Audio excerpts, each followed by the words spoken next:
President Trump is now one of the almost 35 million reported COVID cases worldwide. CBS News senior foreign correspondent Elizabeth Palmer reports from London on how other world leaders are handling the crisis. Good morning.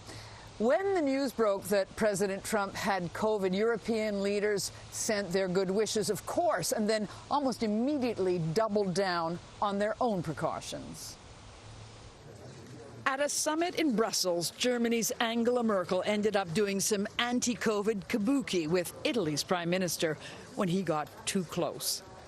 No one has forgotten what happened to the UK's Boris Johnson. Famously casual at the start of the pandemic, I shook hands with everybody, you'll be pleased to know, and I continue to shake hands. He caught COVID in March and almost died. Johnson's back at work now, but colleagues say he still suffers fatigue and shortness of breath.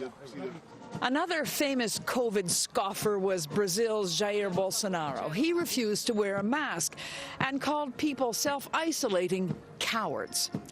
Bolsonaro caught the virus in July.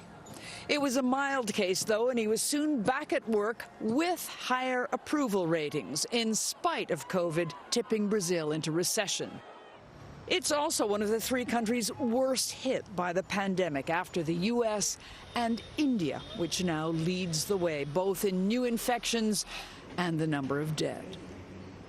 There's been a dramatic rise in cases in Russia, too, even though scientists there claim their Sputnik V vaccine works.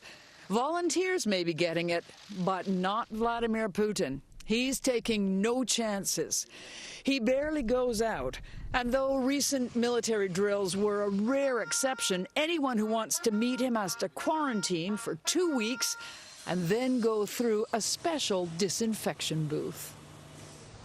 Here in London, we've just heard from Prime Minister Boris Johnson, who warned Britons that things were going to be what he called bumpy right through Christmas. And from one who's been there, he also said that he thought President Trump was going to be just fine. Margaret? Liz Palmer in London. Thank you.